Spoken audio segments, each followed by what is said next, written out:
Hello, shooters, loaders, and casters. Welcome to the Georgia Shooting Connection Friday night live stream. Hope y'all all had a great week. CW, how was your week? It was a pretty good week. We had some awful weather. It rained here all week. I think we had Monday was good and today was good. But Tuesday, Wednesday, and Thursday, rain or drizzle, dreary skies the whole time. Flood watches. It was kind of warm, seasonably warm, I'd say. Not really pleasant, but could be worse. You know, you don't shovel rain, so I was happy about that. Yeah. Hillbilly, how was your week? Got to turn your microphone on.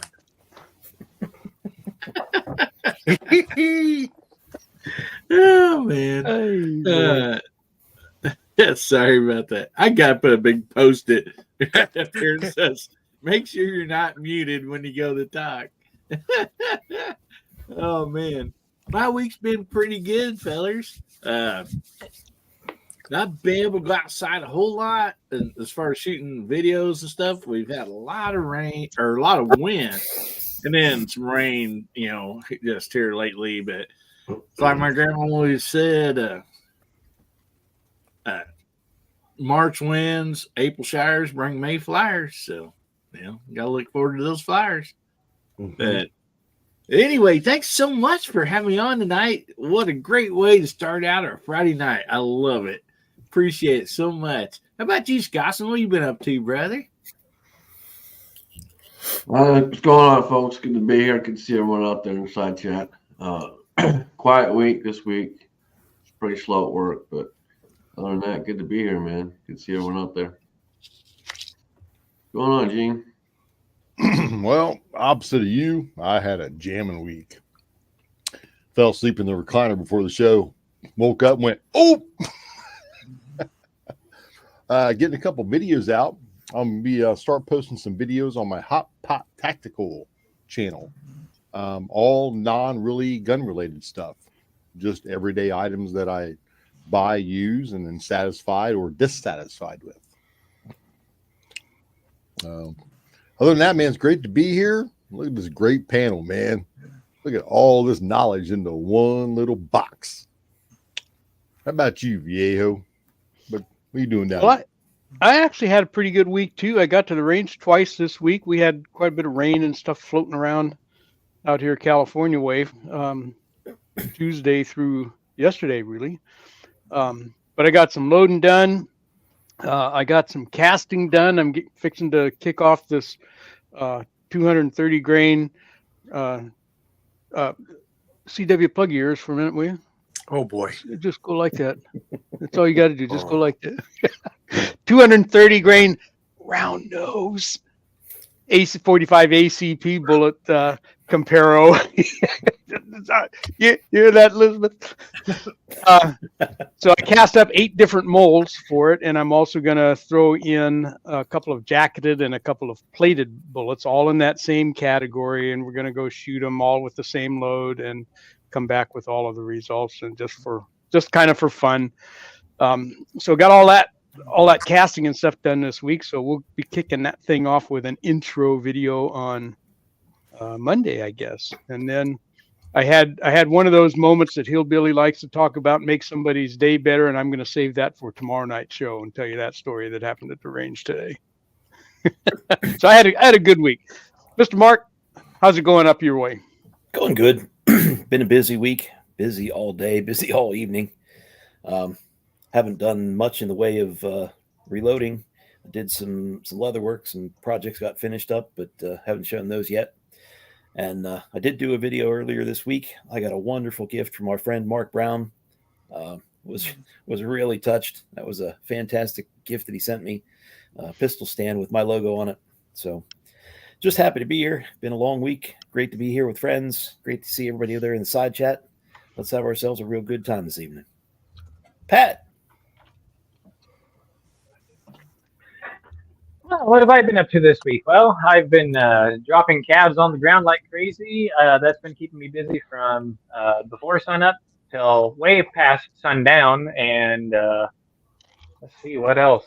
God dang wood Chuck finally met his match.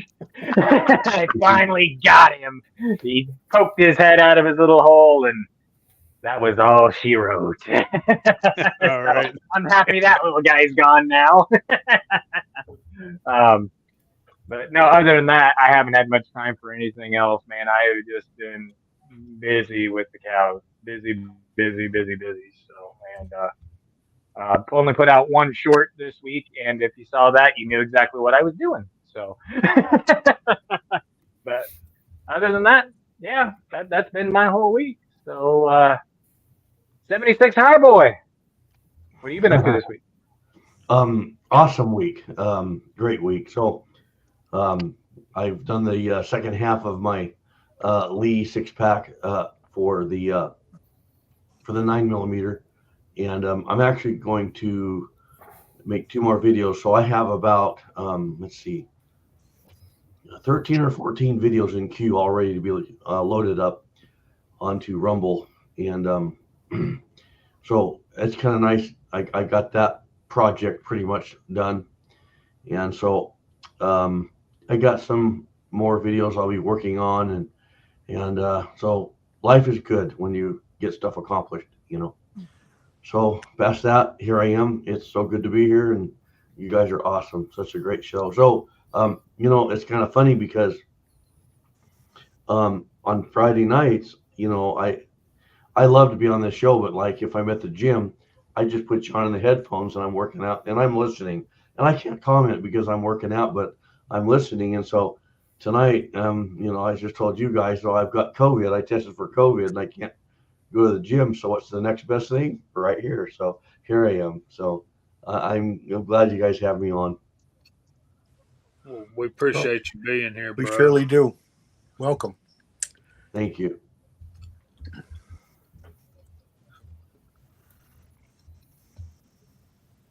I could tell a quick story since y'all aren't saying anything. Go for it. It seems like a long time ago, but it doesn't really seem that long ago. But in reality, it was probably 7, 8, 9 years ago. I was watching one of 76 High Boy Reloading's Saturday workshops, and I think it was 357 Magnum, maybe, with some of those store bought bullets. You know, he does that sometimes, and what? No, he does that all the time. Okay, and I won a. I won one of the. He was giving away, doing giveaways, and I won one of the giveaways. And I want you to know, High Boy, I still have that book, but I'm about to pass it on to somebody in the community who really wants it and would treasure it more than I do, if that's possible. I love it because it came from High Boy. But what it was is the basics of reloading Oh. by Robin what's his Sharp. name? Robin Sharpless. Robin Sharpless, and it's autographed by Robin Sharpless. Mhm. And the next time I see Bama Dad, who's foaming at the mouth to get his hands on it, Yeah. that's going to become his. So I wondered if you still remembered that all these years later, High Boy. Oh yes, I do. Yes, that's a good little book, and for someone that's new to reloading, that's a great book. I actually bought a handful of those. I just got online and I just straight ordered them, and over time I've just sent them to people I've met, and it's really helped a lot of people. So I think that's awesome that you're doing that. Well, he'll know that I won. I was lucky enough to win a drawing from you, and it comes from me and you and Mr. Sharpless. So my channel has been on YouTube since 2013, and I'm switching it to weightlifting. But over the last 11 years, the people that I've met and the interactions and the experiences, it's been the best part of my life. And when I started YouTube, I had no idea what YouTube was about. I really didn't. My story is probably one of the most unique stories because I'm not going to tell it now, but one day I will. I've told it a few times, but I just had no idea what YouTube was about. And, you know, you always saw people on the other side talking. And as you meet people that are really good people, you realize that there are other people over there just like you. And what a great, I don't want to say community. I want to say what a great world we live in. It's the good people out there that make it so great. And I've remembered so many people that have won the giveaways over the year. And now that I'm basically starting over on Rumble, but that's okay. You know what? I don't mind a good challenge. I like a good challenge. And so I'll just start growing over there and keep the weightlifting stuff coming on YouTube and bring them to Rumble. You know, that's how it will be. But yeah, what I found about Rumble, High Boy, is if you offer stuff over there that you don't offer on YouTube, yeah, people will go over there and watch. Yeah. But if it's the same stuff, you know, if you try to put the same stuff on Rumble exactly the same as YouTube, there's no point in going over there. But if you come on YouTube and say, "Hey, I'm going to be reload stuff. Come over my Rumble channel and watch," they will. Yeah, that's right. Yeah. There's Mig. Thank Hey, you, Mig. Jamie. Bye, Mig. People think we're crazy. No, I don't know people if y'all can hear her snoring, but my dog is Is that what that on is? my arm, and she's snoring and dreaming. I like I thought that it was- dog. I Ellie. thought it was Pat. She's a nutcase. No, it's just hey now, because I'm usually the one. I know that's what I was gonna like.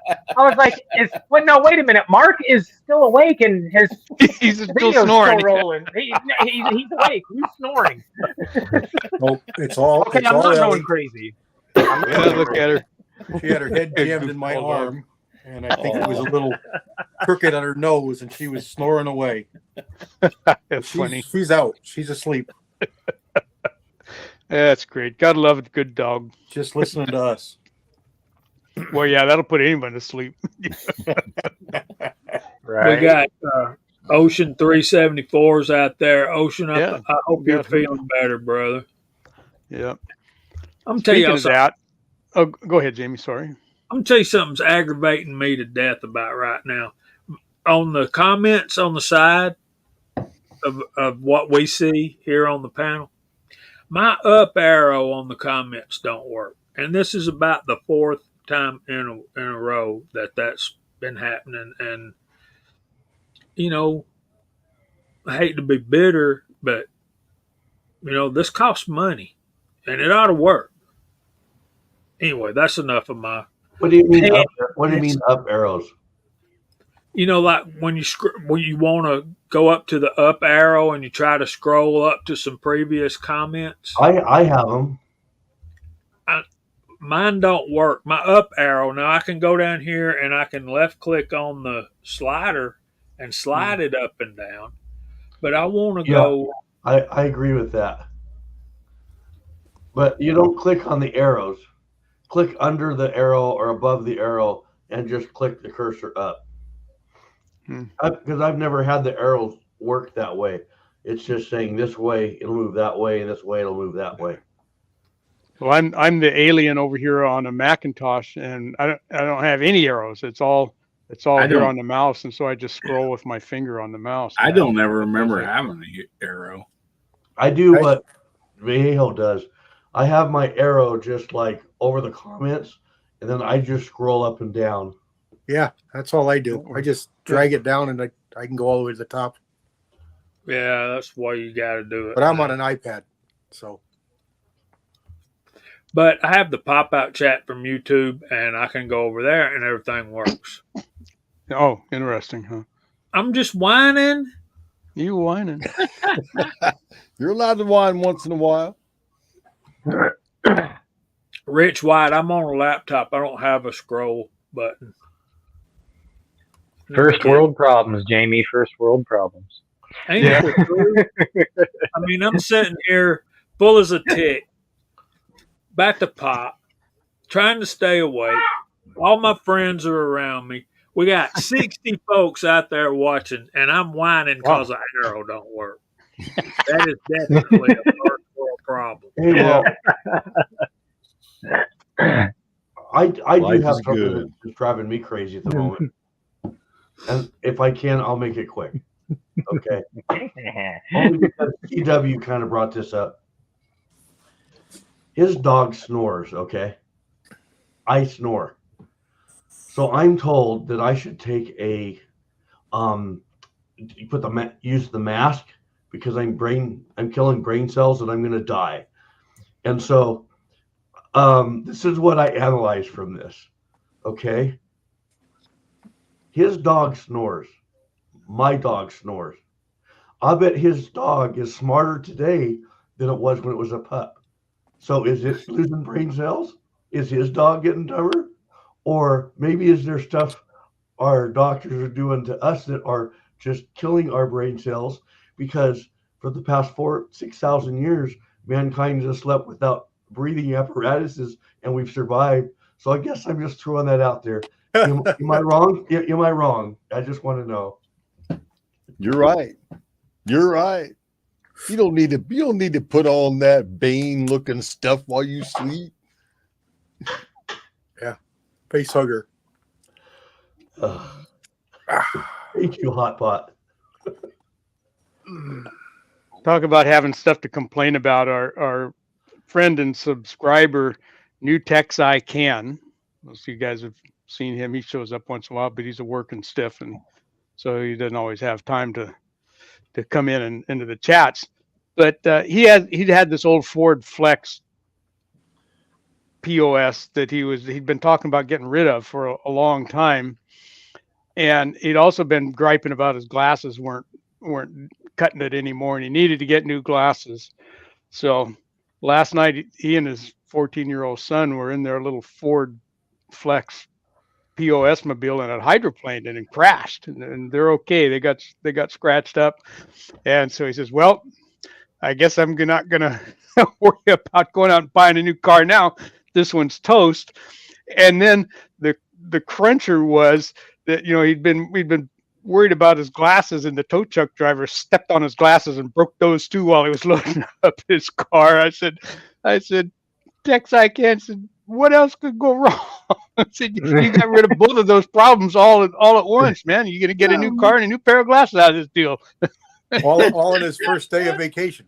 Yeah, it was his first day of vacation. He was taking like 12 days off, and this happens to him. And that car was thrashed too. He sent me a couple pictures of it.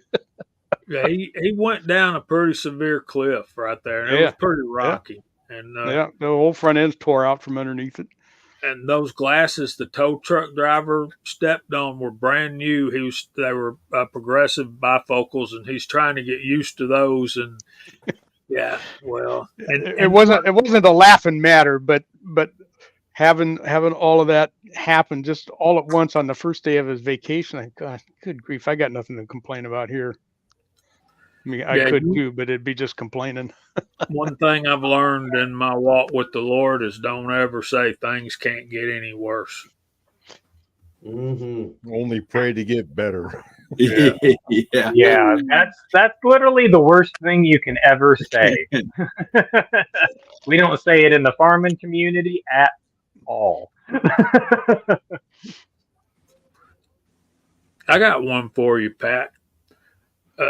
Back around the turn of the century, there was a severe drought out in the plains, and farmers are out there. They got crops in the field and all this, and it'd been going on for a couple of 3 years by now, and they decided that they were going to have a prayer meeting on the town square and pray for rain. Well, all the rich guys they come into town, and their coaches and the rich ranchers come in there with their high dollar horses. They're thoroughbreds and they're fine quarter horses and Appaloosas and all that, and they're dressed to the nines. They get up there and they pray for a while, and it don't start raining, and so they all go home. Well, the next day, this little boy comes into town, and he's in the old nag of a mule pulling a buckboard.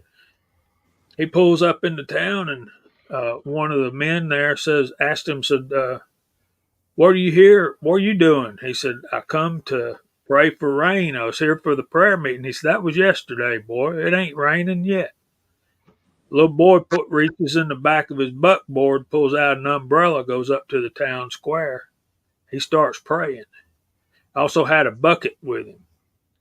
So he prays and he prays and he prays and he prayed till it started raining. Now, what's wrong with this picture?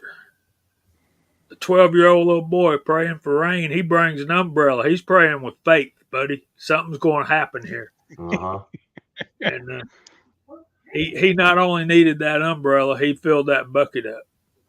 So, and it's not verse of the week time. I know I'm on my pedestal, and I'll shut up. But when we pray, No, do we that's expect God to do something, or are we just there for the show? I mean, really. Yep. No, I agree, Jamie. I agree. That's a good one, Jamie. I like that. I'll have to remember that one. Mm-hmm. So we got lots of cool and great people out there. Well, I mean, Let's start getting into our first topic of the night because I only have one. And does anybody on the panel happen to have a piece of brass cross sectioned? That ain't nothing. I got a picture, I'm sure, but I don't have anything in hand. Well, we want to talk about something that I heard on somebody's live stream or on a video or something. And they were talking about how brass is thicker at the bottom. And I thought it'd be interesting for us to discuss exactly why that is.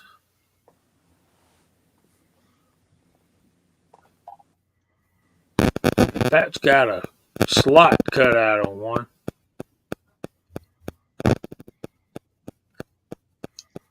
You ain't got no good light there, buddy. We're having trouble seeing that. There you go. Yeah, that's actually a bill bullet straight off of my hat right there that's got the slot cut in it. Okay. But yeah, it's definitely thicker at the bottom. It's a 9mm case. So I've got some better examples that I could go get real quick too. So yeah. When you're trying to get that camera to focus, you have to actually say focus. No, focus for you. focus. We got a winner, Jamie. Seconds.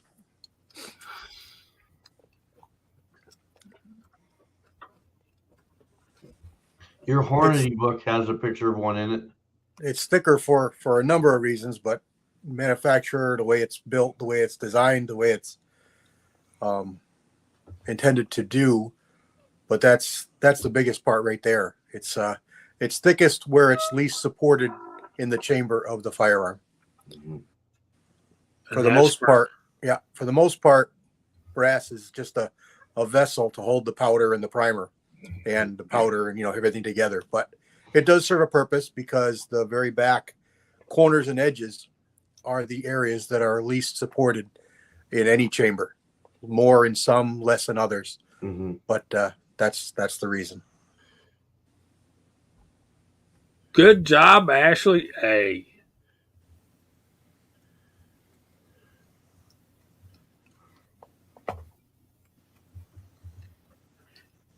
I had a much more complex answer, but Well, what is it?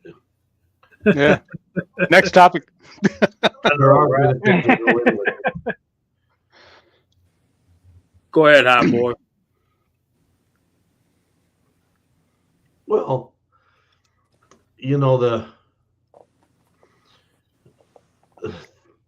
that's where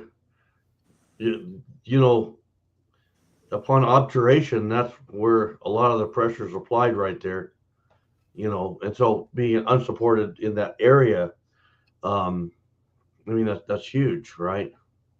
Mhm. You always got a backwards thrust too, as well as just from side to side. So it serves as a lateral support for the bore axis as well, just not the sides. There's a lot, just not expansion from side to side, but what Ashley said is number one, but number two, it builds in that strength for rear support as well.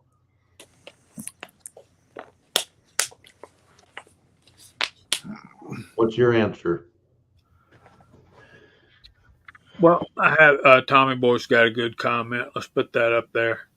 AR platform is its own pretty much anomaly. But my theory is the way I like to think about it. Uh, exactly, tactical rabbit. It's thicker at the base to contain the pressure, and it's hand in hand with headspace. And you see, you got that little bit of gap right there between the bolt face and the back of the head of the brass. And when I think of it like you said, high boy upon obturation, that front part is where the swelling goes on first because that's where the brass is the thinnest and that's where the bullet is released from. So it swells at the top first and creates that gas seal. So then the amount of headspace you've got between the where the chamber ends and then your bolt face is, it's that moves back against the bolt face and stops it, and that's the reason. That's where the stretch is happening on each firing of that brass.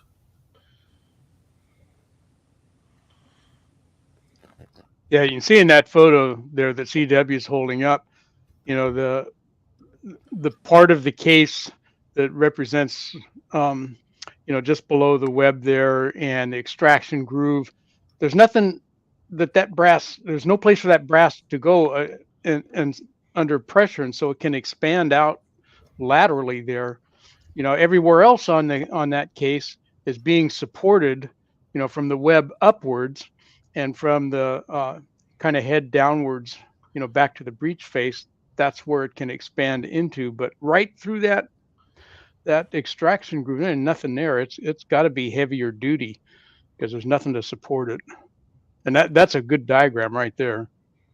Well, what we got going on there is you got the beginning of a case head separation over Yeah, on the on right side. Yeah, this is from an unsupported chamber. And this is a good representation of what can happen or what does happen to your brass when it gets a serious swell from an unsupported chamber.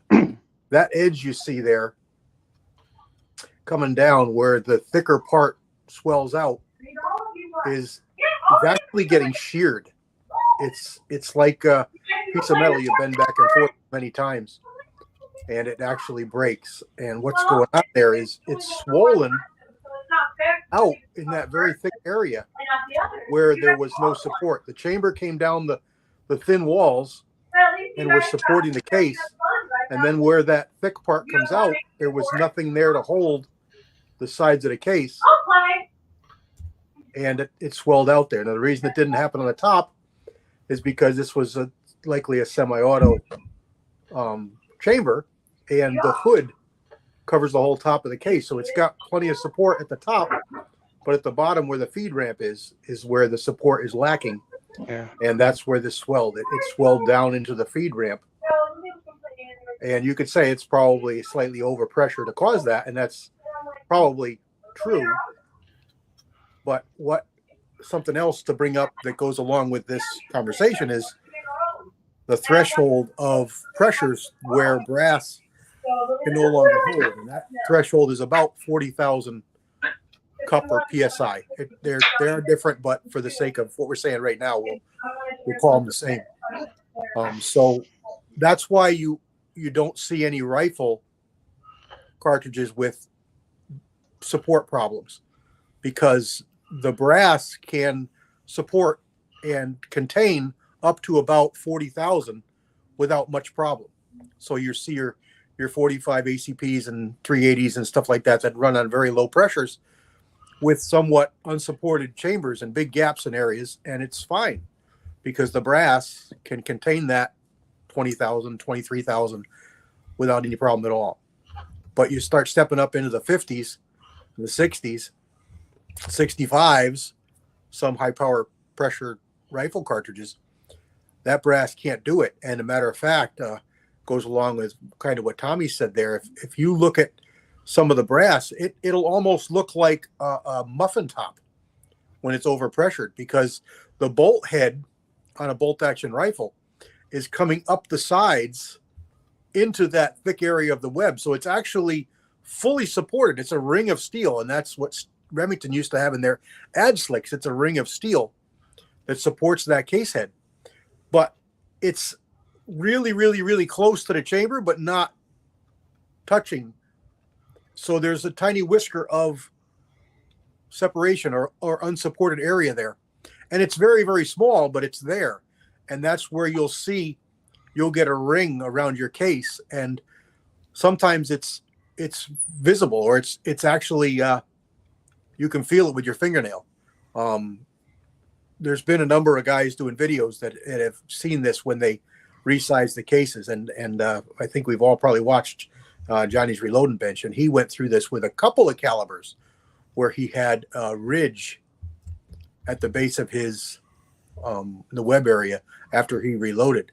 And I've seen it as well. And it comes from seriously overloaded, overcharged, overpressured cases for whatever reason, machine gun ammo or a bad chamber or a bad reload or who knows what, but it's overpressure. It's excessive pressure.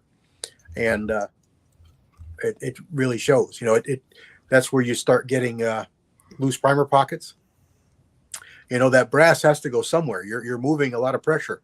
And even though it's all supported, there's weak parts. And the weak part is that primer pocket.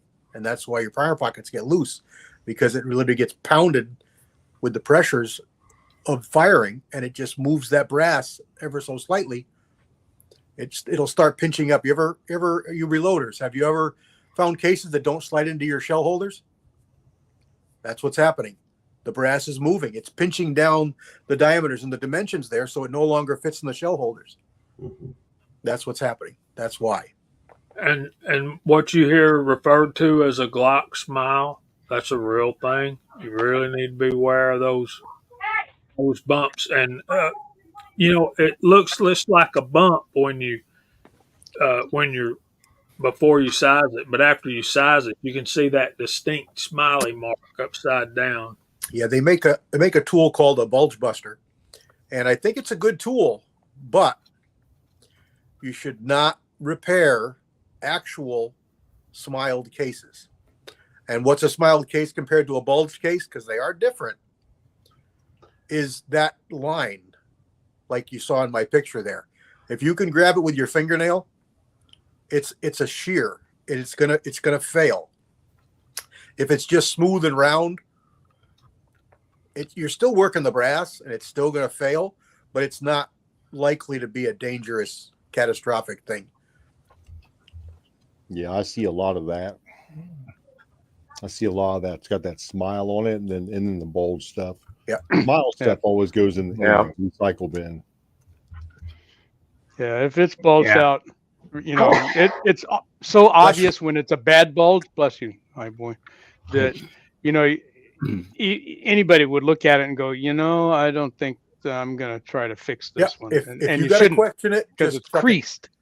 Yeah. So, Gene, you got a smile pile at work? That's cool. I always got a smile. The picture's still up, and that's a failed case. That's something you want to throw away. So if you can feel it with your fingernail, it's stuck there, and you would feel that, throw it away. All right, Jamie. So just for you, man, I ruined a piece of brass. Oh no. You Hold guys on a can see the difference in the thickness right there. A little bit better view, probably. It's significant. It's significantly thicker at the web. Especially in a rifle. You really see it in a rifle. I'm looking for a rifle picture. I got Yep. one. I wish I could find the ones that I got cut up, but I don't know where the heck I put them at. Because I've got some out of a 7.62 by 54, and then I've got some out of some 270, and a couple other ones, but I cannot find them. I know they're in the Ziploc bag. I've got 375 Winchester brass because it came up years ago, and I sectioned a case. We had a conversation on a forum about reforming 30-30 brass to use in 375 Winchester. And it's okay, honey. It's all right. And it's actually different and thicker. And I sectioned a case and got pictures of it here. And I got it here somewhere. I'll find it before the show's over. But you can see the distinct thickness difference, and you see the web, how, rifle cases, because they're holding more pressures, they're thicker. Gotta be. Okay. Well, here, let me ask a stupid question since we're talking about the web on that. Now, when they moved over from black powder, the old cap and ball and everything, or even a black powder cartridge, since the pressures are so much higher with smokeless powder and everything, has anybody ever heard of horror stories or when they were manufacturing cases and stuff, when they switched over to smokeless, of massive case problems when they first switched over to smokeless powder, since the pressures were so much higher? I don't know, They not Pat, have- but I was just going to say my grandpa always said there's no such thing as a stupid question, only stupid answers. Right, I've heard that one too. Well, I don't know the answer to your question, but I have one for you. You mean you cut a 270 in half? Had to. I had to, because when I was just a wee lad, 12, 13 years old, Dad had a case failure, just about kind of like what we're talking about. And this was first run brass. This was brand new brass out of the bag. Shot it, went and did some testing and everything with it.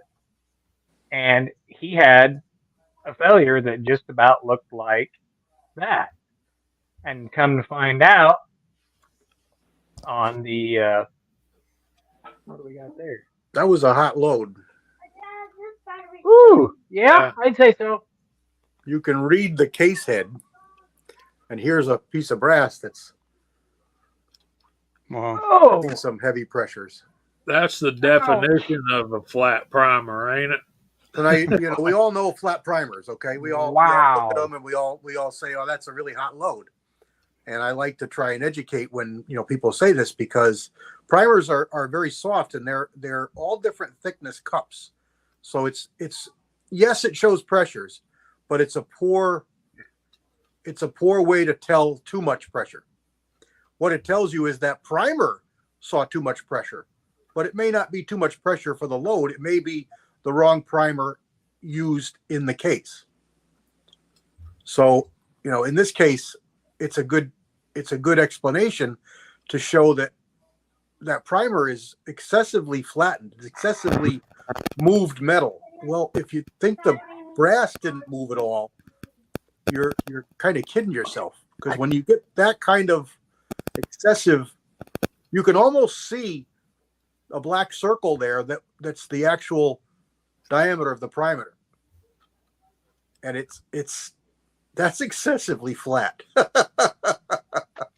You can see the extractor, that little round half moon between the C and the N.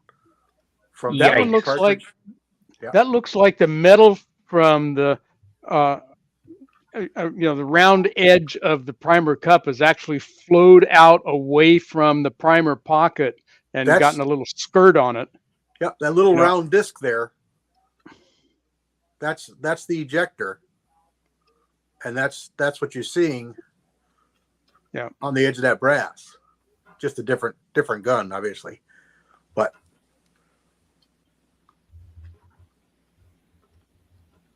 there's a primer just seated. You see all the gap around it. That's still round. Yep, that's an old style primer. Old primers were round, and then when you seated them, it made a flat on them. They were actually quite domed. Old primers. So let's do this. There was a question that Pat had, and I wanted to address a little bit there. Speaking to black powder cases and handguns, one that comes to mind immediately, is balloon head cases. Balloon head cases were, if you've ever seen inside a shotgun shell, is a good explanation or a good representation of what a balloon head case looks like on the inside. Today's cases are pretty much round on the inside with just a hole for the flash hole. A balloon head case, there was much less brass there, and the primer actually was up into the powder charge, and the powder fell down around the primer, and there was no cut around the base of the case. It looked more like a 22 round. There was no ejector cut around the rim of the brass. And those cases should not be used for smokeless powder because they are dangerous with the pressures that are exerted on them with smokeless powder. And they do pop up. You will find them. I've found them recently. 4440s and 45 Colts are two of the big culprits. Obviously, you're not going to find it with modern cartridges because they never were used for black powder. But they do exist, and they are something to think about. And if you see a case that looks a little bit different, investigate a little bit, and you may have found a balloon head case. Again, if I run across a picture here, I'll show you. I'm still looking. Okay, no, that's cool. I was just curious because when you're going from the design of that, from black powder to the smokeless powder in the, right before the 1900s, it's just curious on how much problems they ran into. Sorry, I was throwing a little bit of a curveball with that question in there. How much problems they actually had with cases going from black powder to smokeless. There's a there's a cutaway of a rifle case that shows some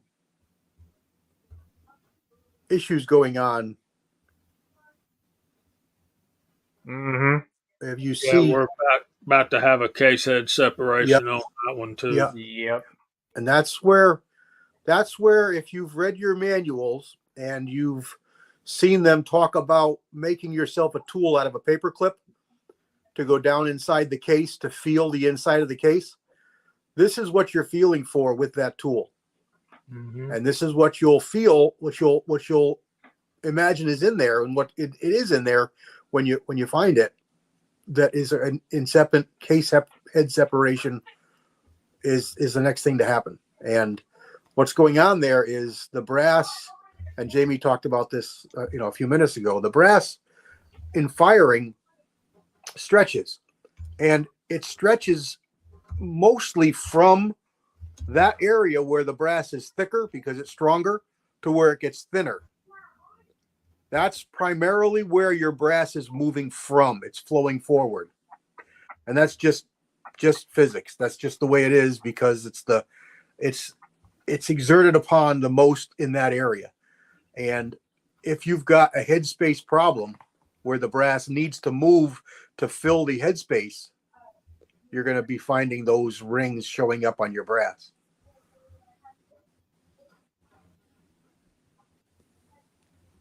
Okay, so we're past time calling out the side chat, but let's ask one question just to establish what they need to type in. What is the first cartridge dedicated solely to smokeless powder?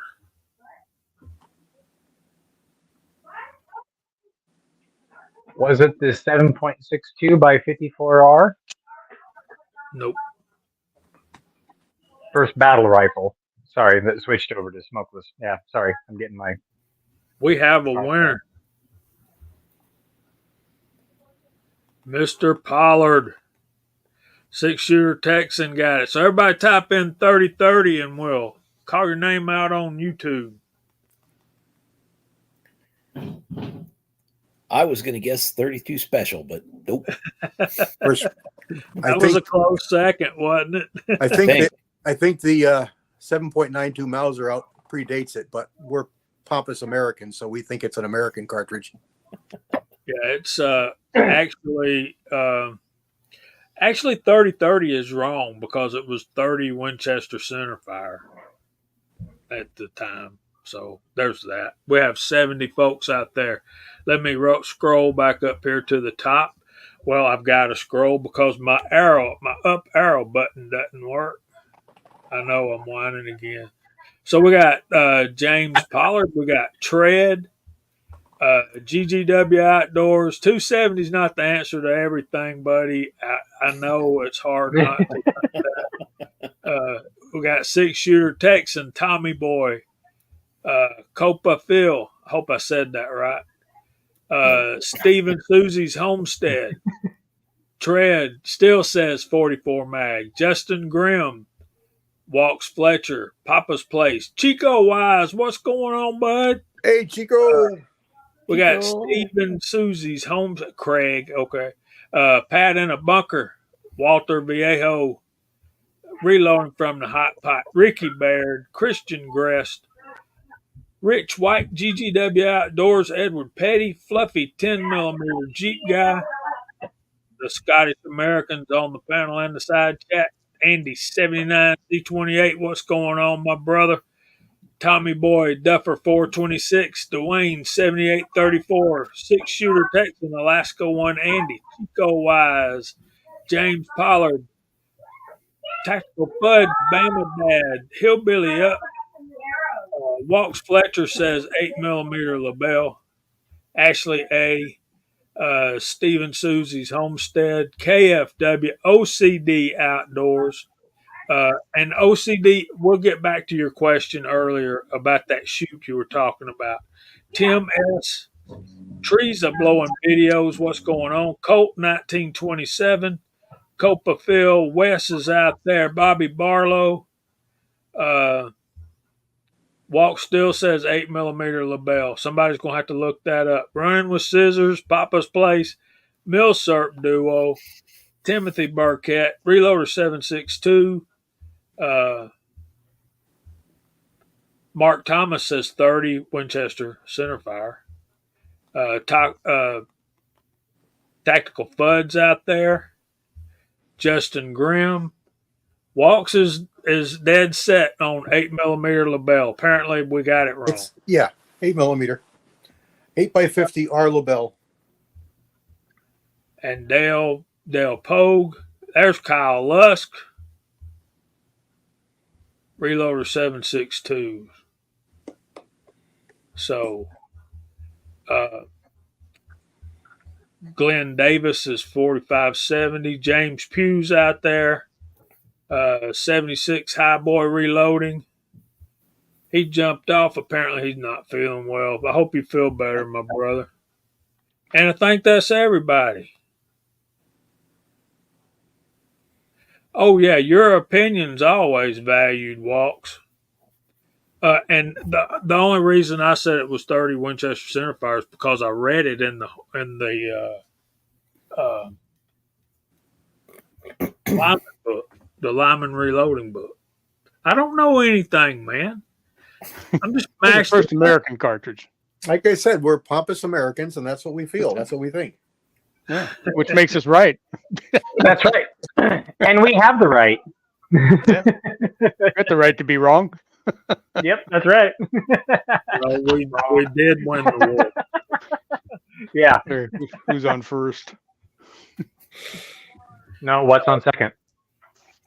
Tommy Boy says base. 3030 was Who's on third? 1875. What did he say? Yeah, it's 1884 for the LaBelle. It was a French guy. Okay, please tell me, Viejo, you said, I don't know, third base. Yeah. Okay. I thought I heard that right. Mr. Bob's out there too, so. And Abigail ain't wrong about that. But that's, we try not to say that. And let me tell you something, Abigail, I was the world's worst for a long time. It's just, we just can't be that way. What I'm telling you is, World War One was fought on French soil, and they had taken a lot of losses and suffered greatly in World War One. So when we start bashing them for World War Two, I think we need to. I think we need to take into consideration that World War One was only 28 years before, and it was all on French soil, and most of World War Two was as well. A lot of it, and in Russia, and it ended in Germany, the war in Europe. And Walks is not wrong either.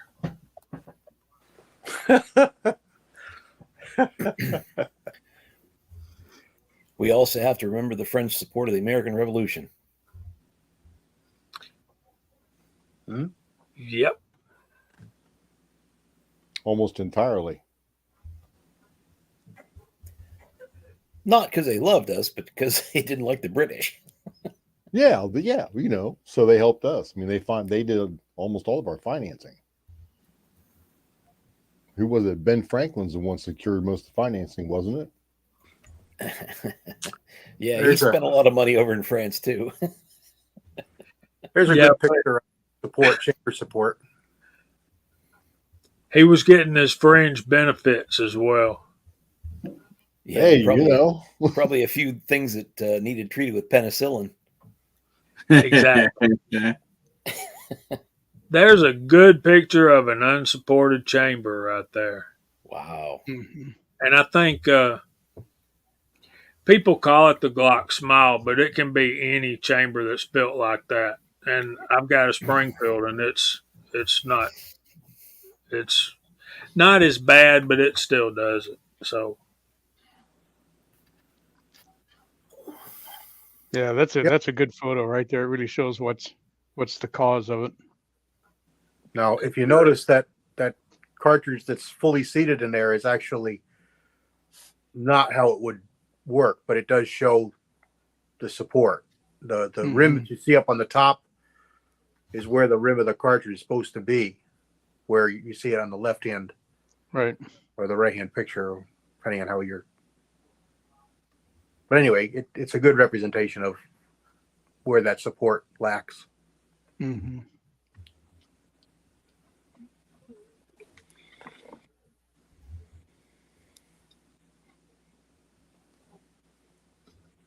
I've got a better picture somewhere, and I just got to find it. So let me take you off there. It's getting a little weird there.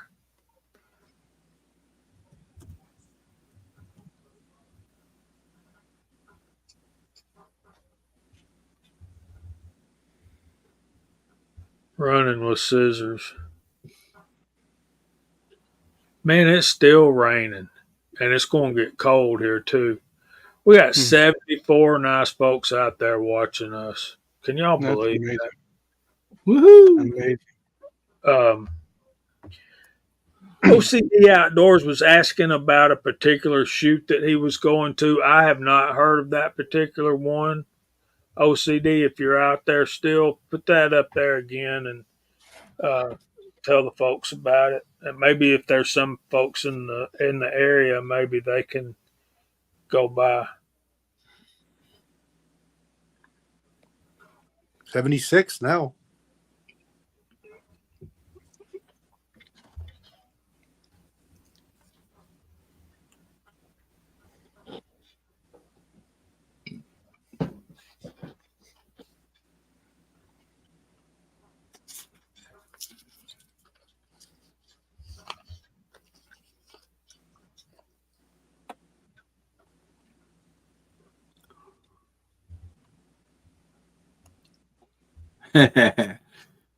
Steve wants to know so you're saying it's a rainy night in Georgia? It's raining night in Georgia. It's raining night in Georgia. And it feels like it's raining all over the world. So yeah, it feels like it's raining all over the world tonight. It started raining here and it got a little cool. And Hillbilly, Yes, it sir. wasn't a Johnny Cash song was not Ring of Steel, it was Ring of I Fire. know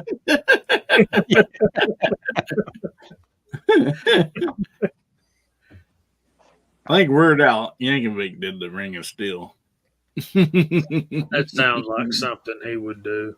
I gotta make some preparations for something coming up here in just a minute or two. we literally had Johnny Cash film some of his videos just right here in our area when he lived here in the later years.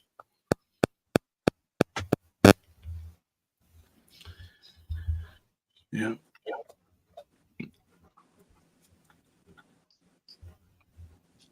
I think one of his later songs, he's standing in a field.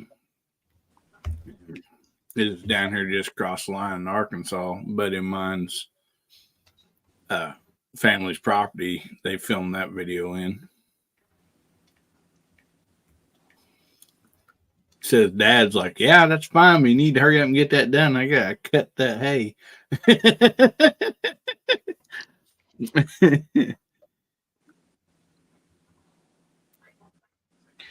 I'm sorry.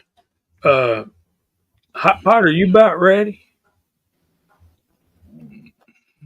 Sure thing. Are we early? No, a minute or two. Yeah, a couple minutes. It's all right.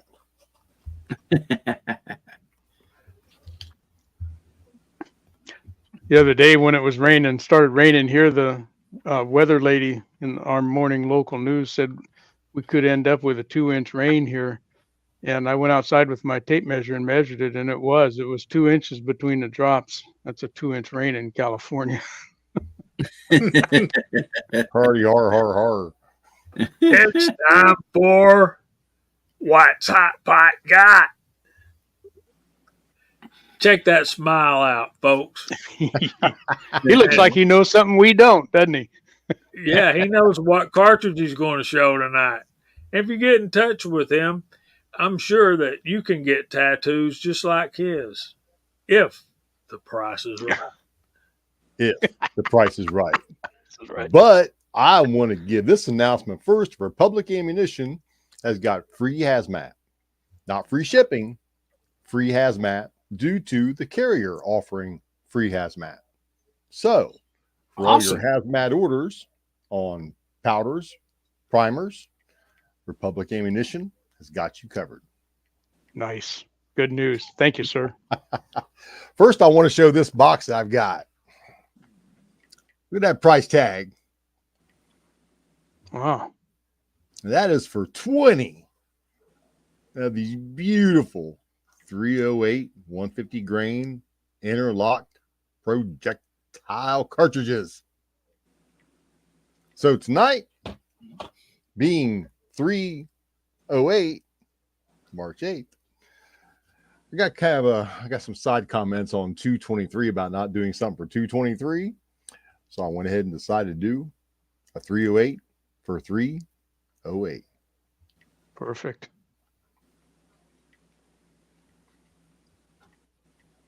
So the 308 Winchester is a fabulous cartridge. I have a Savage Bolt Action. I love shooting it. It's a smokeless powder rimless bottleneck rifle cartridge widely used for hunting, target shooting, police, military, and personal protection applications globally. It is similar but not identical to the 7.62 by 51 millimeter NATO cartridge.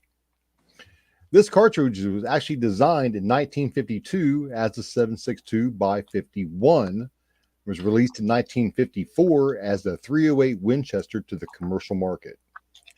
The parent case to this is a 300 Savage. The bullet mass and type are 125 grain to 185 grain and go from velocity of 3,100 feet per second down to 2,510 feet per second. Very, very nice cartridge. It's used for big game hunting. It's actually issued in the Alaskan wilderness against polar bears because of its impact, you may say. Has quite the impact. But this is one of the most popular rifle cartridges ever. Is used globally by militaries around the world and is a favorite of hunters still today.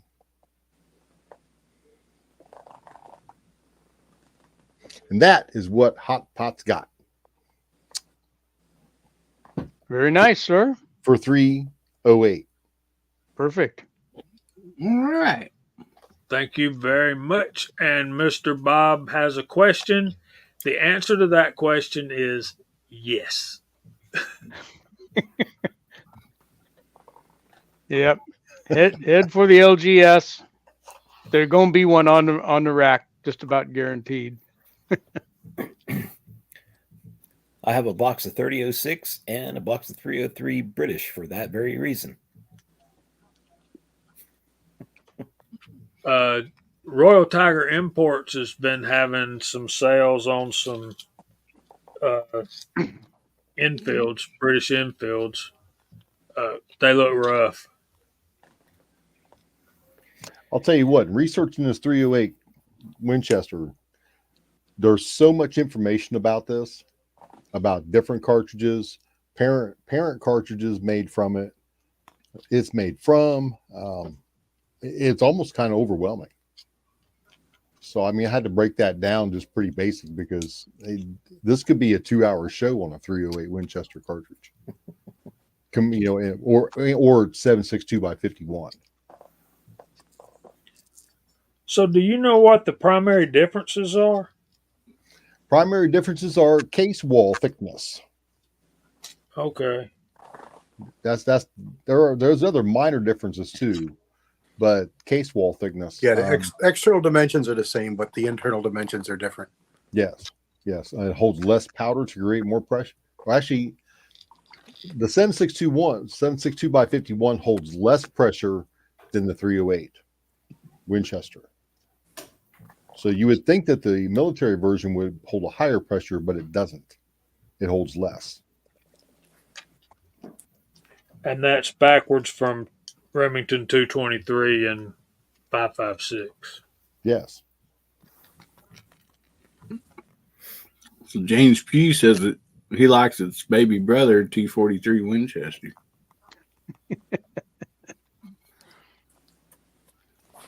That'd be interesting. I thought that was the 22 Long Rifles big brother.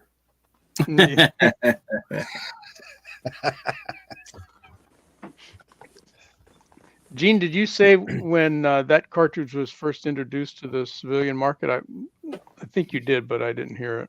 Was it in the mid 50s? Is that when that thing came around? Yeah. Yep. 1952 for the 7.62 by 51 and 1954 for the commercial 308 Winchester. Gotcha. Thank you. So all things considered, it's still a relatively new cartridge compared to some of the other, rifle calibers that are still floating around. Yeah, there was it developed out of another cartridge that the military was doing trials on. And this one came about because it's a short action. And it's relatively more lighter weight than what they were looking at. So easier to carry more ammo and use short action rifles. And it's a favorite of snipers. And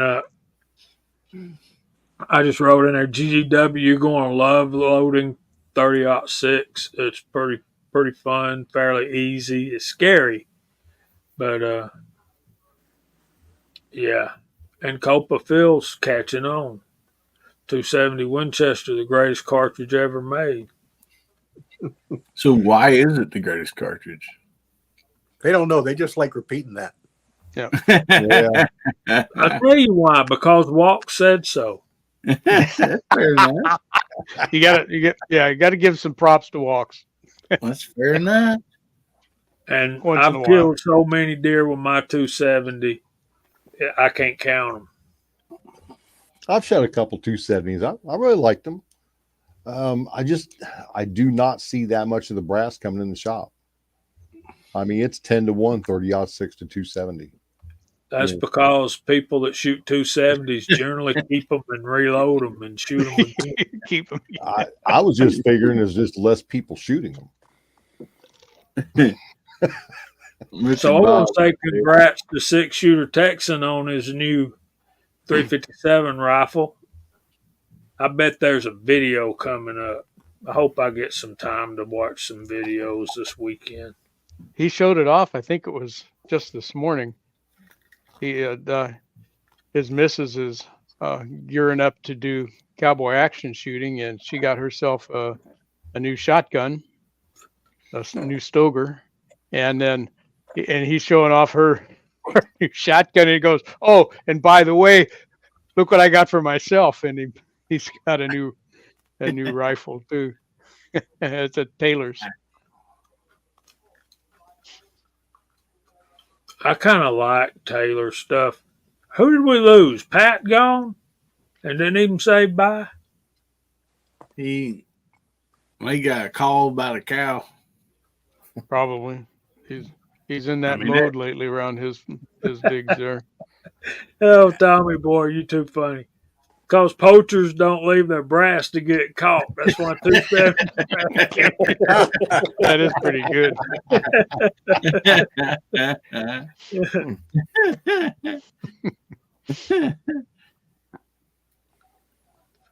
So, Scotsman, you're being quiet over there, brother. What's your thoughts on 270 and 308 and all that stuff? Well, I really haven't shot 270. I know you're going to hate me for that one, but I've shot plenty of 30-06, 308. Great cartridge. Not too bad on the recoil whatsoever. 30-06 is one of the first ones I ever shot, as far as a rifle goes. You know, 30-06 is the first cartridge I reloaded, period. Wasn't 270? Nope. That's always a good topic starter for reloaders. Is what's your first cartridge you reloaded for? Mine's 22 Horn. Let me ask you this, Jamie. You know, you're a hunter, and you could I put Pat in there and I threw him in there too. We'll cancel each other. So being a hunter, you know, all types of land, you know, hills with trees, you know, flat, fields or whatever. What deer caliper would be the best around? And I mean, I'd have to find it hard to argue that the 30-06 might not be, because it'll take down some brush, you know, too. But you know, if you're in a wooded area, so I don't know. It's been my experience, and you guys may or may not have shared experiences, but in brush and trees, you know, hunting in the woods, I like my 35 Remington. Yeah. I mean, it just blows through all the briars and stuff and just gets the job done. Our Senior Master Sergeant Bulldog, we can start now. 270 Winchester is a poor choice for that. And 30-06 probably would be too, because the bullets are moving so fast they hit anything, they're deflected off, and you don't know where they're going. Well, we've actually found better luck with 30-06 than have the 270 and 243, from people I hunt with around here and stuff. And but I'm 30-30, that's one reason why I hunt with 30-30 and certain stuff is because of where I live, but not as good if I'm going to go up north into the fields, so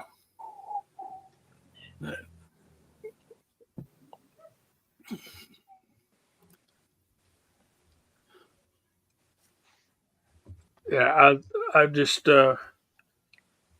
hunting in the woods,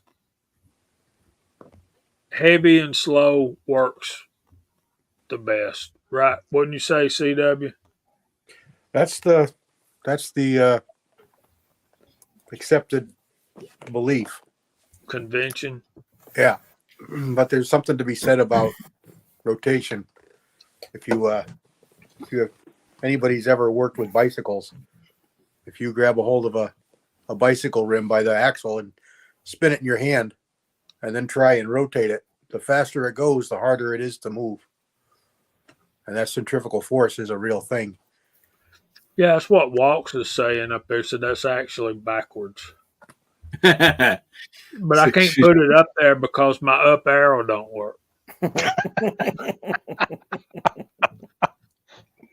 Well, 6 First year world Texas, I problem. know you don't have trees down there in Texas, but here in the hills of Missouri, you got to shoot through limbs because there's going to be at least 1 T between you and the whatever you're shooting at, your deer. One of the problems I've had in hunting here in the woods is when you're using a scope and you have up close limbs in the way, and you can't see them in the scope, and then you miss the deer, and you look up to see where you missed, and there's a tree limb shaking right there in front of you. Yep. I can honestly tell you that I shot one deer and shot through 3 limbs before I hit them with the 300 blackout. Now, they were small, but I hit 3 limbs and I still hit the deer. Yeah. Man, that's a 30-30. That's 1 in 7, 1 in 7 twist. 130 grain bullet happened to be. So that bullet was screaming rotation. Oh yeah, I've seen where RPMs in the hundreds of thousands. Now, I've heard, and I might be wrong about this, but one reason I was so interested in the 300 blackout is, I heard a lot of people say, basically it's a 30-30 Magnum. Is there any truth in that? That's a poacher's favorite. Yeah. what is a 30-30 Magnum? 300 blackout. Oh, I thought you were talking about 22 Magnum. Oh, no. No, the 300 blackout. It's behind the 30-30, at least in published data. Is it? Okay. Yeah, it's part of it is shorter barrels. You only ever see it 16-inch or shorter barrels. It was designed with an 8.5-inch barrel, I think. So, it's not designed for this kind of stuff, but that's what people use it for. And it's actually for my kind of hunting here, and probably you as well. It's a dandy caliber if you're a hunter and not a shooter. If you can, you can get calm animals up close. It's beautiful. It's 100-yard. I don't push it past 100, 125.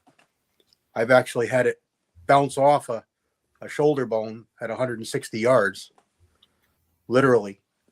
Oh, wow. Yeah, so I won't use it past 100, 125. But inside that, between my buddy and I'm not exaggerating, we probably have 20 deer with it since we started using it around 2012, 2013. Yep. So it's That's going to be not just a few deer.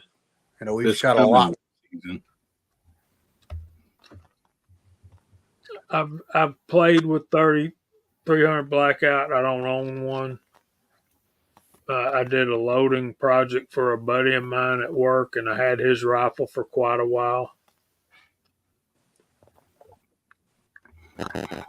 Scotsman, you got a 300 blackout, don't you? No? Yeah.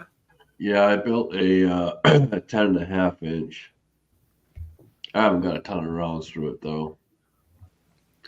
I'm probably going to make some changes to it, but yeah, I built that one. It's probably been a couple years now, at least maybe 3-4 years ago. They're so much fun, accurate, light recoil. They just use a little spit in the powder. They shoot from 110 or 90 to 250. They'll probably shoot more, heavier.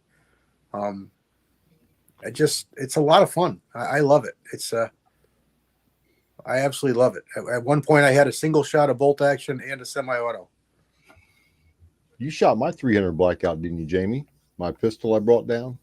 I think I did. The one I had a suppressor on it. And that's the big draw to me for 300 blackout. It's like the natural suppressor host. I got suppressors on both of my 300 blackouts. Yeah, the Whisper predated it, but it was never legitimized. So the AAC paid the money and had it, so they got to name it.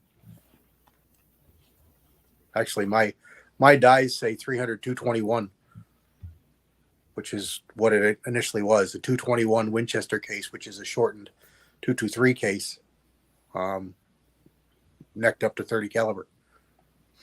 It's not really made from initially shortened 223s. It's made from 221 Fireball cases opened up.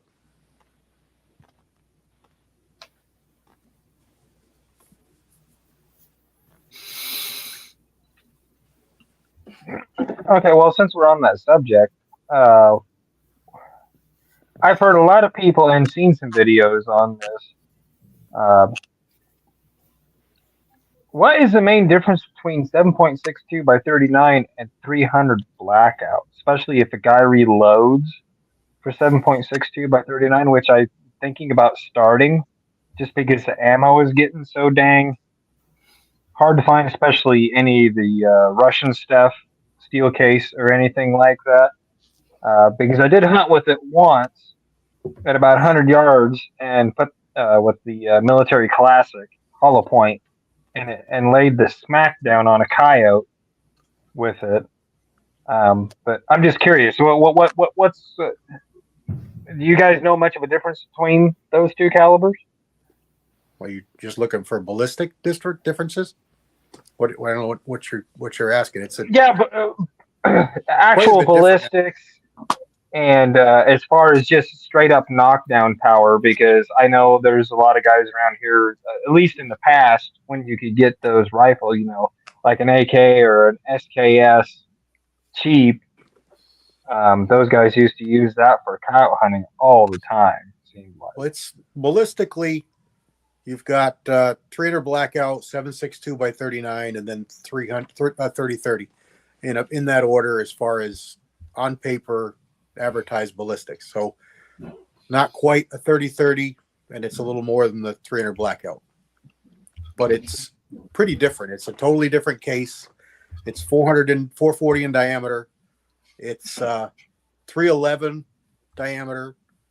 It's quite a bit different, but ballistically, numbers on paper, it's just a little faster than the blackout can do with the same weight bullets, and it's just a little bit behind the 30-30 on paper, ballistic. But it's a good choice. The same type of thing inside 150 yards. It's a real nice choice, and its handicap is generally the firearms that it's in and the barrel lengths that it has. If you put it in a good bolt action, it's a really nice, accurate cartridge. If you give it a 20-inch or 24-inch barrel, and you get a little more ballistics out of it. All right. Well, thank you. I just I just happened to got an upper here a little while back. I haven't done a video on it yet. It's just kind of a gun in hiding right now. But yeah, I really like it as far as ballistics and everything that gun produces, especially in a heavier barrel. And I'm running it out of an 18-inch, and man, it's dead nuts accurate, especially if you put some good ammo through it. So yeah, I'm liking it so far. It's gonna be a really good caliber, and there's some pretty good ammo out there. It can be a really good caliber. Another little snippet about it is Ruger made some, and they chamber theirs with a 308 barrel. So there's that.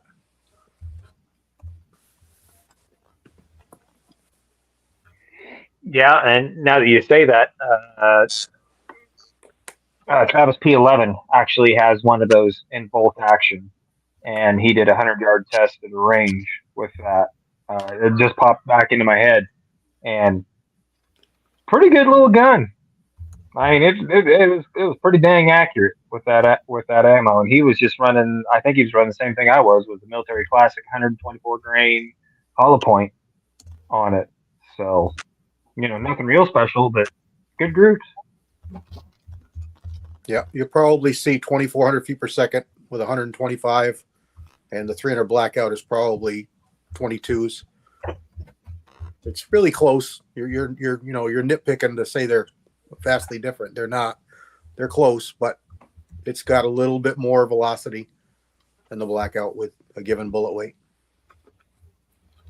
It's also not as good for a sub caliber because of the rifling twist. Okay, that was going to be my next question. Thank you. You can do it. You can do it, but you won't go quite as heavy with the bullets before you lose stabilization. So me and Chico are talking about the CBA Scouts and the H&R Handy rifles. If I remember correctly, and y'all correct me if I'm wrong, the Handy rifles, the attraction to them were you could they were kind of like the I can't remember that brand. Contender, the switch barrels. Yeah, or the Pro Hunter, those. They actually swap the barrels back and forth. They actually are not designed for that. They did do it a little bit, but they're not designed for it. They're not like the Contender. You had to send them in to get them fit for a given barrel, and if you change the barrel and it fit, it was just by luck. They were not designed to be switch barrels. That's it, Thompson Center, my man, Copa Phil. I honestly figured a 7.62 by 39 would be a lot stronger bullet. I have some here made from Russia, and that's it on my left side, and then there's a 300 blackout next to it. So to me, I figured that that 7.62 by 39 would be a lot stronger round than the 300 blackout. But that information you just gave, I was like, well, that's pretty cool. And I had to run and get this. I'm like, I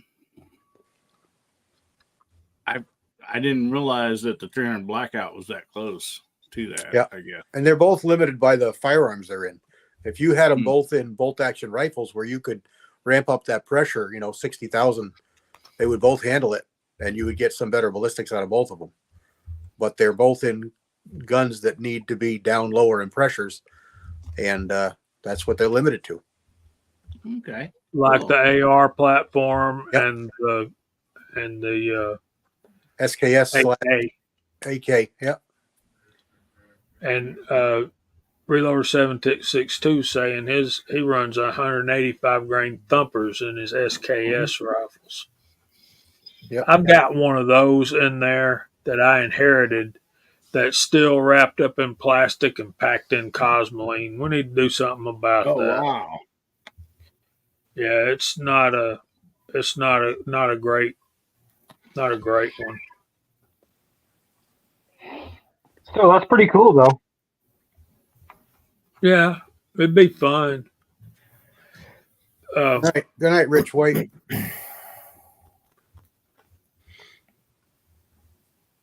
Sorry, I didn't mean to throw everybody off on a tangent going on to onto that, but no, that's cool.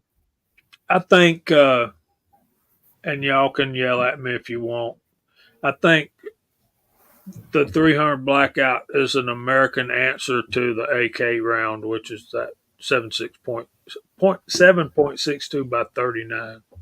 Yeah. and it's the 300 blackout. What Kyle Lusk always told me was it's made to clear a room. Well, it's a pistol. It's it's designed with an 8.5-inch barrel, so it's designed. It's got a lot of defensive use. It's a slight better than a handgun because of its firearms that it's in, but it's still those kind of ballistics. It's a 45 ACP.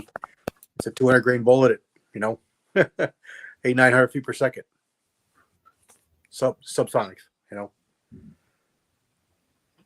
It's actually really good for that particular purpose. Yeah, it's accurate. It doesn't over penetrate. Closer range. It's a dynamite caliber within its limitations.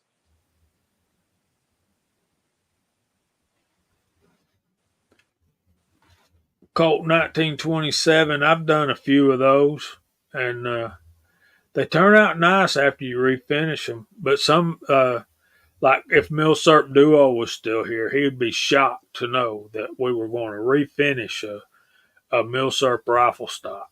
And I'm like, this is America, man. You bought it, you paid for it, it's yours. You can do whatever you want to with it. Preach on, brother. But just don't expect a whole lot of money for it after you do it. Right. And y'all can, y'all have witnessed it. The banner back and forth between G23 and Mock MCK about that. How does it goes? GDW, you ain't wrong, buddy. 7.62 by 39 brass is like a hen's tooth. It's like finding large pistol primers right now, or large rifle primers. I got a big giant jug of it. We get it by the barrels in the shop, and I sit and go through it and try to inspect it. But most of that 7.62 by 39 brass, might as well just throw in the scrap bag. It gets ate up so bad. Yeah, you check them with a magnet, Gene. Yeah. Everything goes when everything gets rough sorted. It goes over a magnet pad, and everything gets dumped into barrels underneath of it. Because there's lots of cases. You'd be surprised how many cases out there look like they're brass and they're actually steel. Oh, I know. Every once in a while, I'll pull that barrel out from under the rough sort and just kind of run through it, and I'm just amazed at how much looks like brass. It's not all that gray steel that you see on a lot of the military stuff. There's some that looks. Look at your shotgun shells. They're almost all steel nowadays. They're not brass anymore. A lot of 9mm cases are steel, brass coated. Yep. And I got a video on my channel about that, showing that. Hey, you just might surprise yourself if you run a magnet over your brass. You just might get surprised. Yep. More so now than there ever used to be. Especially, Gene just said, 9mm. The last 5 years or so, I've been seeing more and more and more of it, and I've learned to pass a big giant magnet through my 9mm bucket now. And it's like you said, some of it you can't see. I mean, it doesn't come to your eye and say, oh, that's steel. It still looks kind of like brass. It looks just like brass washed. Yeah. You got to really look to see the difference side by side. You give it a casual look, you will not see it. Yeah. Your dyes won't like it. Yeah. No. You'll know the difference when you run it up in that dye. Immediately. Yeah. I've got a big plastic tray. I used to pick up range brass. I just get it from the shop now. But when I picked up range brass, I'd put on a big plastic tray and take a really large magnet, one of those magnet bowls. Oh boy. And run over top of it. And you just amazed on how much sticks up onto that. We've got a sighting, fellas. Yeah. 3, 2, 1. Hey. Mario. West Coast weirdo. Hey, Battle Bean. Oh, man. Yeah, Mario Reload Brothers, says I always look forward to seeing Mario show up. You know, it's just kind of a special deal here on, and it's part of the fun. it is. Yeah, the SKSs are not as hard on the. Most of them are not as hard on the brass. That's They always where get most of that. my. They always get that cut right just down from the neck. Well, one thing I noticed in 308 brass that I was doing for my buddy Robert, you can tell the ones that's been shot out of out of semi-auto or the AR platform or out of a bolt gun. There's dings in the neck and the shoulder, and some of it is significant enough that you need to throw it away. Fluffy 10 millimeter Jeep guys got to go, y'all. Say goodnight, See you, Fluffy. buddy. Good Night, night, man. Fluffy. I'm Our glad to hear condolences. Jamie say, it's your gun, do whatever you want to with it. So, I mean, if you want to throw those Picatinny rails and red dots and those revolvers and lever actions, go right ahead. Jamie would love that. I'm sorry I didn't hear you. I was reading the comment. Say that again. I said I was happy to hear you say it's your gun, do whatever you want to. I said, so if you want to throw those Picatinny rails and red dots on your revolvers and lever actions, you got Jamie's approval. Yeah, go for it. It's yours. Your story. Yeah. He said, "Do what you want." He didn't say he approved. I also said don't expect to get a bunch of money out of it after you monkey it up. So, Well, we need to Tommy's comment there, dented cases. Yeah, 55,000 psi will take care of that. But the problem is the general public does not understand that. And we get some old timey reloaders calling in complaining about things. We had one guy buy some primers, called in. These primers are junk. They're not going off. My boss says, did you check your seating depth? How are you reloading? I'm reloading them on a progressive. Well, did you check your primer seating depth? Huh? Here, what's that? It's amazing. Hornady 4570 brass is shorter because they want you to use Hornady bullets. The FTX stuff. Yep. Yep. So we get guys that'll call in and order 4570 brass. It's mixed. So we'll send it out and they send it back. Well, I don't want this. Okay. So now I've sorted it all. The majority of the 4570 brass that comes from the ranges, now this is from all over the country, from Florida, Colorado, Michigan, Texas, everything is Hornady. Really? Yep, the majority, vast majority. We're talking 20-1. Yeah, there is some Hornady that's still longer, but that FTX is that popular. That's what most people buy nowadays. Yep, and that's what they shoot, and that's what they leave behind at the ranges. Yep. So we got a barrel of Hornady 4570, but the other stuff is slim pickings. Well, put a higher price tag on it. People buy it because they'll think it's better. yeah. Yeah. Something else. Tommy boy, I'm really interested in that. Turkey's turning out some pretty good firearms.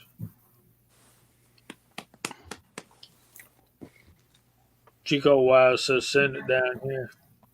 Are y'all ready for the verse of the week? There's Yes, Rollis. sir. Hello, Rollis. Here, Rawless, good evening, sir. So my thing with those was that those 308 cases that I was talking, they were actually gouged and looked like they were cut into the brass, and they looked like weak spots that I wasn't willing to chance. So last week we talked about verse 31 and 32 of Matthew chapter 5 about how Jesus taught about divorce. And this is more than one verse, but it's that entire next section, and it's pretty self-explanatory. There ain't a whole lot that needs to be. You don't need a whole lot of commentary with it, but here we go. Starting verse 33 of Matthew chapter 5. Again, you have heard that it was said of those of old, you shall not swear falsely, but you shall perform your oaths to the Lord. But I say to you, do not swear at all, neither by heaven, for it is God's throne, nor by earth, for it is his footstool, nor by Jerusalem, for it is the city of the great king. Nor shall you swear by your head, because you cannot make one hair white or black. But let your yes be yes, and your no, no. For whatever is more than these is from the evil one. So don't swear, fellas. Say what you mean what you say. Okay, yeah. If you say yes, you'll do something, follow through.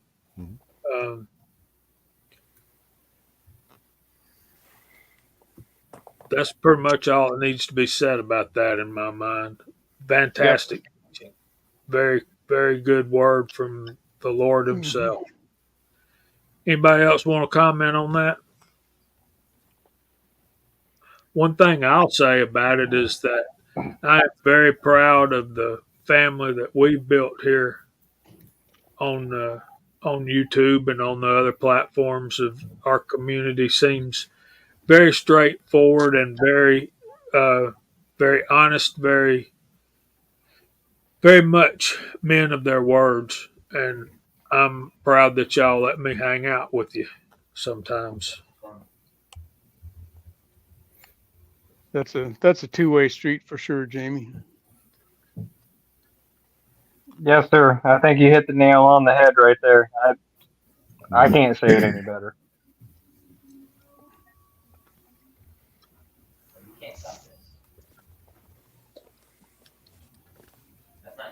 I don't know. That's one of my biggest pet peeves is when they're not the same.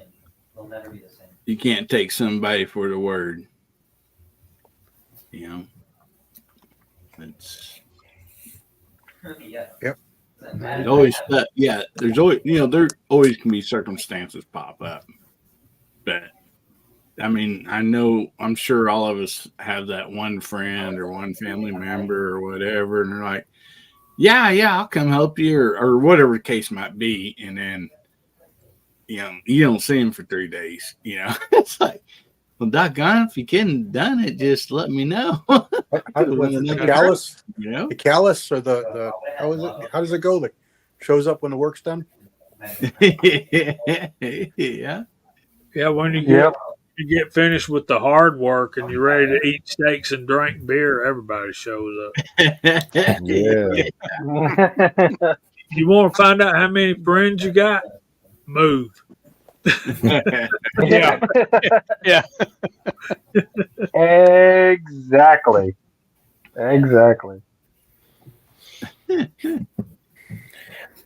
That's why I don't own a pickup truck anymore. Just put a camper shell on it, Mark. And even then, tonneau cover. I started mine today. It was about 3 months. It's been not started. Did it start? Oh yeah, started right up. Yep. No, be darned. Good old LS motor. Started right up. Ran perfect.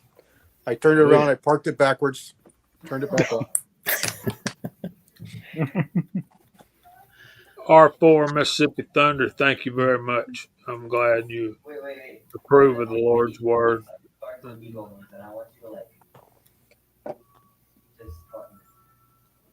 Very cool.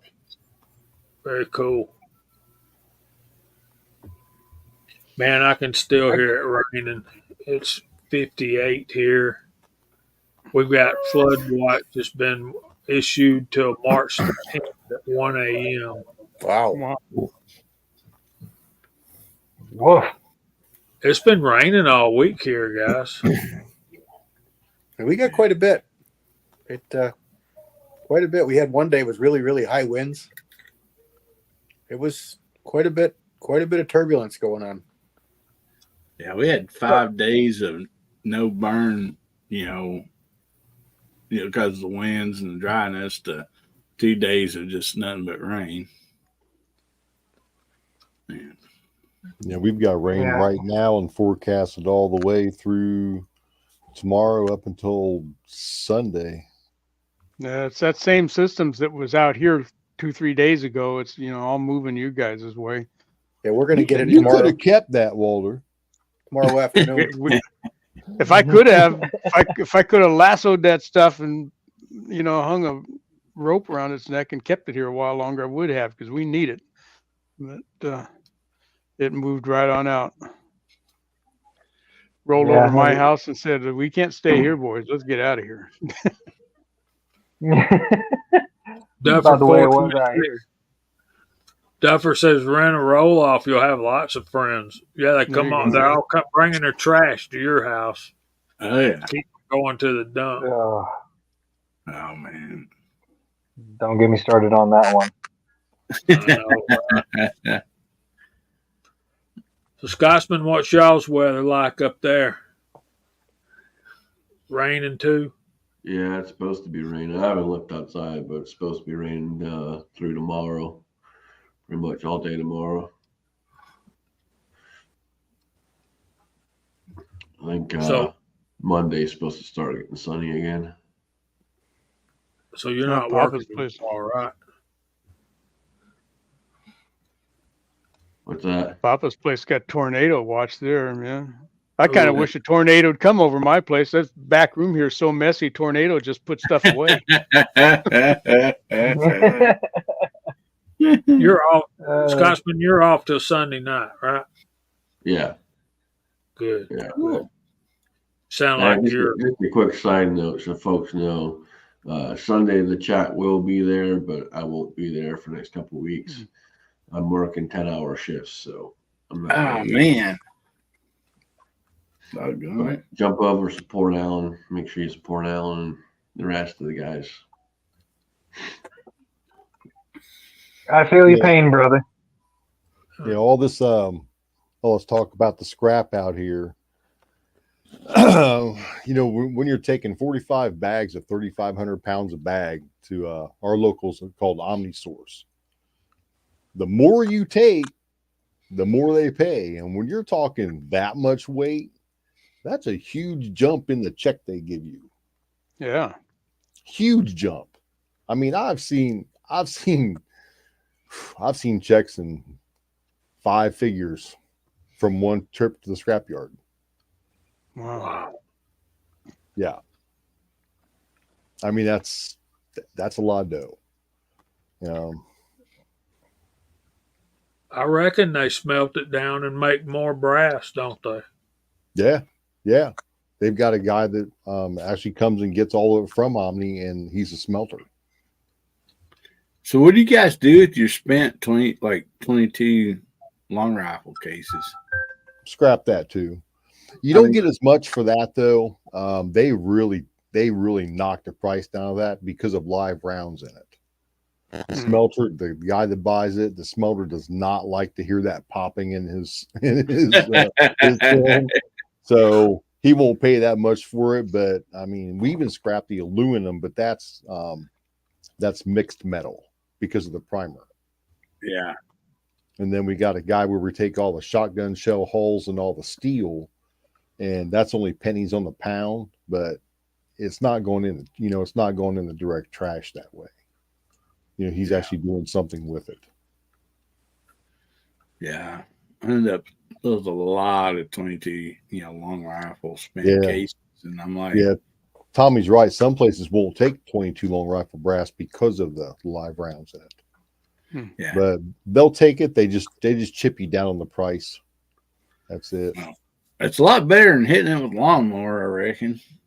Well, I put two bags that one weighed high 34 and the other one weighed low 35 in the back today of 9mm brass that's going to the scrapyard next week, or 2 of them that's going to go, and we've got more bags to actually get together to go to. That's So incredible. I never realized working at a at a reloading supply was also a scrap business. Yeah. I mean, who'd have known? Just thinking about somebody that's selling range brass, they're also scrapping stuff.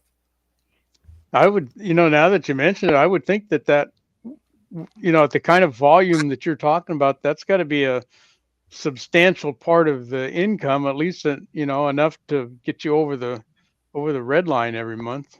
Oh, it's a substantial part of the income. I mean, you can ask Christmas 740 and now Fluffy. Fluffy's been in the shop and he's gotten a tour through it. Jesse B Outdoors. And they can tell you how much we have. I mean, just, those big white bags just sitting around everywhere in the shop. Well, I guess that's a good sign that Americans are getting out there and shooting. Yes, they are. And I'll tell you what, those people in Colorado love their 30-06, their 45-70, man, their 7.62 by 54R, 243, 44 mag, 45 Colt, 44 because just bags of it coming from Colorado. Yeah. That's another state where people out in the rural areas are so red and the people in the metropolitan are so blue. Isn't that the way of America now? Well, it wasn't like that, though, 10, 15 years ago, when I first started going out there. But it's amazing how it defines the cities. And there's a lot of good people in Colorado. I was out there working quite a bit, but yeah, it's crazy. I just try to recycle what I can. I mean, I'm definitely not a tree hugger, but if it can be recycled and put back to use, I mean, I love the fact if it's old cars or whatever the case might be, and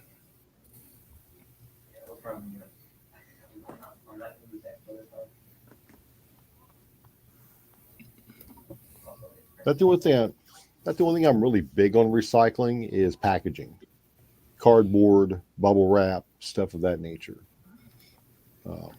No, man, bubble wrap is like the greatest stress relief ever, man. That's the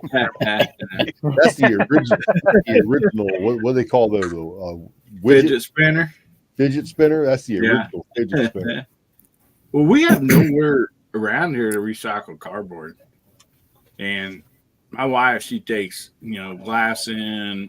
We like the plastic baggies from Walmart and all that.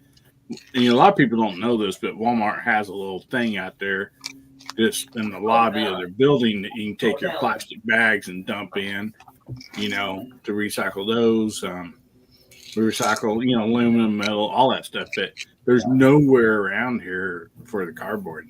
And so we burn it to keep it from going into the trash, Well, cardboard will disintegrate in a landfill. It will go back to Mother Nature. But we dispose of half of our dumpsters cardboard every week. And my boss requested a cardboard dumpster, and they came and looked at it and they said, "You don't have enough." But cardboard and styrofoam both will go back to Mother Nature. Yeah, it takes up a lot of room.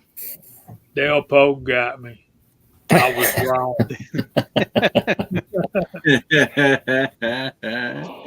Bubble wrap being number 2, especially the big ones. Yeah, those big ones. Rigby sees those in the house. She's dancing on them, man. All right, it's time for us to start going through the room. I'm assuming Gizzard Gary's firing up the TV over there, Hillbilly. I'm sure he is. Well, you want to go first? Tell us what you got coming up this week. Yeah, I'd be more than happy to, brother. Oh man, to carry out tonight, of course, after this great show, you got Gizzard Gary, and then you have gun websites. There's 2A weekly wrap up. And then Saturday and Sunday, there's all kinds of great stuff, guys. So check it all out. It's so much I can't name it all. I would miss somebody for sure. But anyway, tomorrow night I have Guns, Beer, and Therapy coming up at 9 o'clock Central, 10 o'clock Eastern. So if you folks can make it over there, we'll be happy to have you. We try to have a good time over there. And then other than that, I've got videos coming out. I set it over there. Hang on. Grab this real quick. The video coming out on the Arkin LPVO, just like one Jamie has.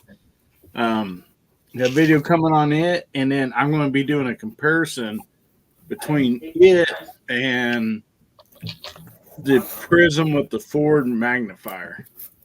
I really, really fell in love with that from Monstrum. So after I get this video out, I'm going to be trying to compare both of them side by side. And so looking forward to doing all that. So anyway, thank you so much for having me here. I appreciate you guys. Love to start out my weekends like this with a bunch of great people.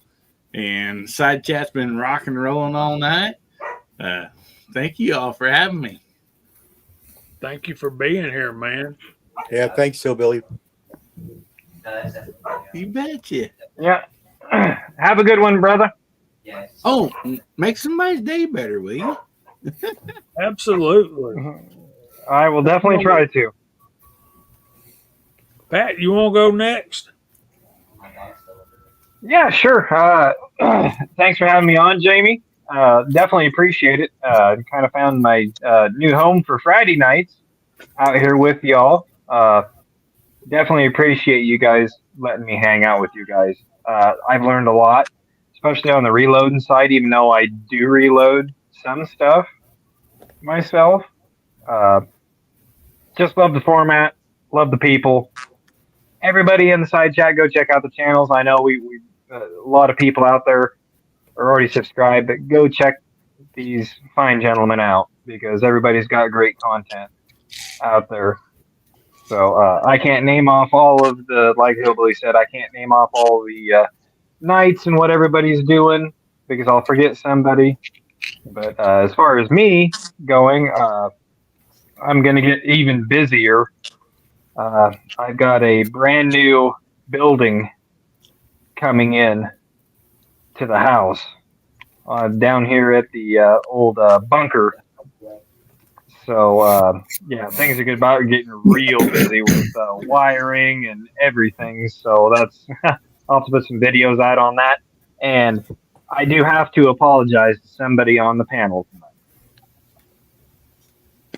Gene, I'm sorry that video's not out yet.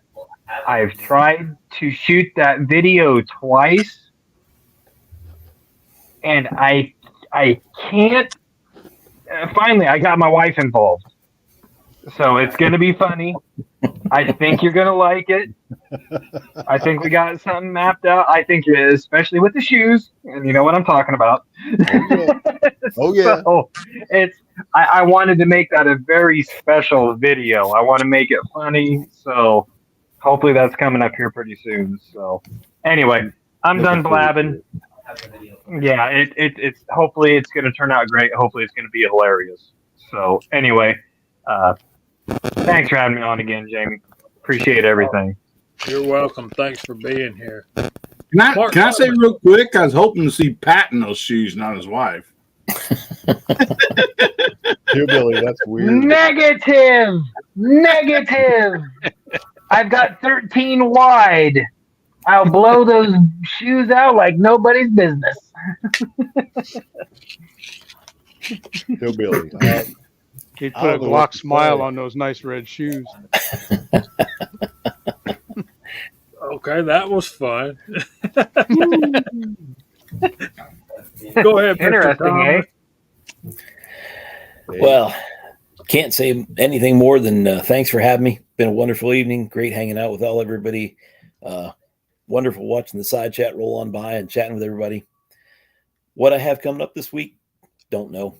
We'll see what we can get done. Get some leather projects finished, and if the son and I can get to the range, we haven't done that for over a month or maybe even two. Yeah. It's been tough. This Pennsylvania winters just suck. So whatever I can do, I'll put up there and share with everybody. Just been great. Thanks for having me. Walter. Well, again, I know I say this every week, and some of you guys probably get sick of hearing it, but I look forward to Friday nights every week. It's like my favorite evening of the week, and it's all because of all of you guys. So I very much appreciate being included in this gathering on Friday evenings. It's just it's a real lift for me. As far as what's coming up over here at the Viejo bench, we got this 45 ACP comparison with 10 different round nose bullets that I'm going to try to get that introductory video out on Monday, but it might be Tuesday. Free the Few is still going on over on the Rumble channel, and I got to tell you, I tried to do this video today with a comparison between a Magneto Speed and a Lab Radar and the Garmin Zero. And that just turned out to be the definition of a cluster, because I tried to have all three of them going at the same time with one firearm and shooting. I'm going to make the video anyway, just so you guys can see how not to do one like that. But I'll put that out here in a couple of days. I got to figure out how to get it edited so that it'll make some sense. But so that's what's going on here. Again, thanks for the opportunity to mix it up with you guys tonight. It's a good thing that we do here. I'm sure of that. Thanks for being here, man. Mr. Gene, what you got coming up? Well, thanks for having me on. I always have a good time on Friday nights. I learn so much. You know, the more you think you know, the less you know. You know? No. You don't know until you know. And then you still don't know.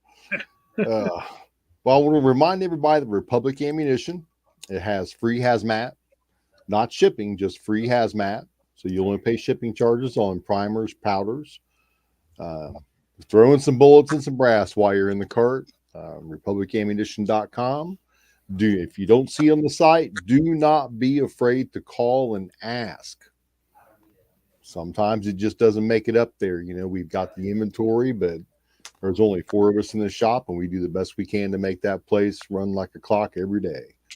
And most days it's like a clock with a bent hand. So there goes that without saying. So, Gino, are they open on Saturday? No, but you can still call. My boss is a hardworking man. If he doesn't answer and you leave a message, he will call you back. But mainly Monday through Friday from 8 a.m. to 4 p.m. or normal business hours. And if you're in the area, like Fluffy did, Fluffy stopped in today. I got to meet him in person. Very nice meeting with him. I didn't get a chance to talk long, but hopefully I'll have more interaction with him and he'll be coming back in the shop. So thanks for having me on again. Great panel, great side chat, good times. Thanks, brother. Mr. Scotsman. Always good being here. I appreciate it, man. Appreciate having up the side chat, especially. You know, you say it many times, brother, but we can't do it without those folks out there. So appreciate everyone out there. Apologies, I didn't say a whole lot. I'm dealing with allergies, but other than that, you know, everything's good, doing all right, hanging in there. So appreciate it. Good being here. Good seeing everyone. Thanks for being here, brother.